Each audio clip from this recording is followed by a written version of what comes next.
Ouais, salut, c'est encore moi. Donc j'ai chanté une petite chanson de Renaud, pour ça, faut du jaja. Non, pas celle-là. Du jaja. Voilà. Avec une gratte. Une corde, toujours à 780 euros. Et un étron. Donc Hexagone de Renaud, chanson révolutionnaire et très belle. J'en profite pour dire bonjour à... Ah, c'est par là. Ouais. À Nicolas Sarko. Pas le droit.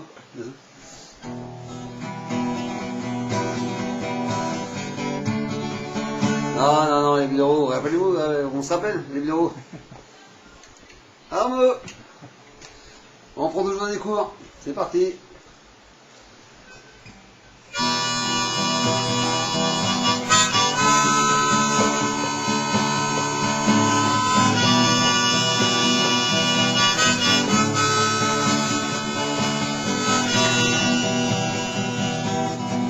S'embrasse au mois de janvier, car une nouvelle année commence. Mais depuis des éternités, elle n'a pas tellement changé la France. Passent des jours et des semaines, y a que le décor qui évolue. La mentalité est la même, tous des tocards, tous des foutus.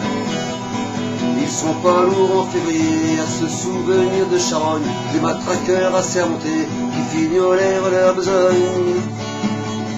La France est un pays de flics, à tous les coins de rue en ascend, mais pour régner l'ordre public, ils assassinent impunément. Alors qu'on exécute comme un marre de l'autre côté des Pyrénées, un anarchiste du Pays Basque, pour lui apprendre à se révolter. Ils crient, ils pleurent, ils s'alignent de cette immonde mise à mort, mais ils oublient que la guillotine, chez nous aussi fonctionne encore. Être les sous signes de l'Hexagone, c'est pas ce qu'on fait de mieux en ce moment. Et le roi des cons sur son trône pourrait pas dire qu'il est allemand. On leur a dit au mois d'avril, à la télé, dans les journaux, de ne pas se découvrir d'un film que le printemps c'était pour bientôt. Les vieux principes du XVIe siècle, les vieilles traditions débiles, ils les appliquent tous à l'aide, ils font pitié ces imbéciles. Ils se souviennent au mois de mai d'un sang qui coule à rouge et noir, d'une révolution manquée qui faillit renverser l'histoire. Je me souviens surtout de ces moutons effrayés par la liberté, s'en allant voter par millions pour l'ordre et la sécurité. Ils commémorent au mois de juin d'un débarquement de Normandie, ils pensent aux braves soldats ricains qui venaient se faire tuer loin de chez lui. Ils oublient qu'à l'abri des bombes, les Français criaient vive Pétain. Ils étaient bien planqués à Londres, il n'y avait pas beaucoup de gens moulins. Être des sous-signes de l'Hexagone, c'est pas la gloire en vérité.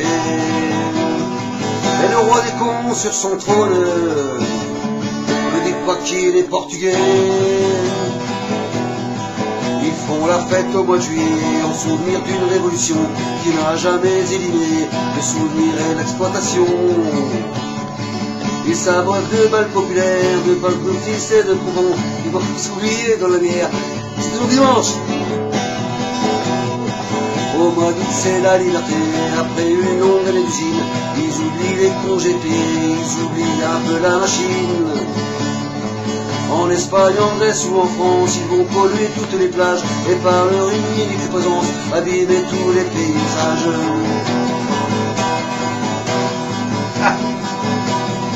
Lorsqu'en septembre on assassine un peuple et une liberté au cœur de l'Amérique latine, ils sont pas nombreux à gueuler.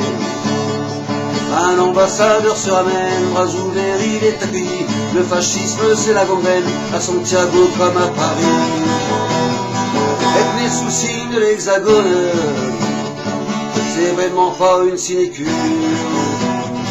Et le roi des cons sur son trône, il est français, ça j'en suis sûr. Fini les vendanges en octobre, le raisin fermente en tonneau. Ils sont très fiers de leur vignoble, leur côte du Rhône et leur Bordeaux. Ils exportent le sang de la terre un peu partout à l'étranger. Leur pinard et leur camembert, c'est leur seule gloire à séparer. On nous vend gros salon de tout, admirés par le guet, dernier modèle de chez Peugeot, qui pourront jamais se payer.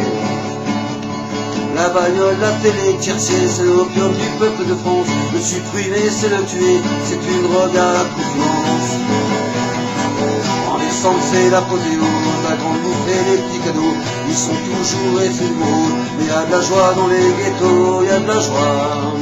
La France peut s'arrêter de tourner, ils n'ouvront pas le réveillon. Moi je voudrais tous les rafler, étouffés de dindons marrons.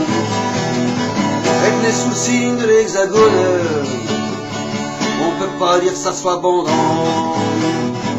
Et si le roi des cons perdait son trône, il y aurait 60 millions de prétendants.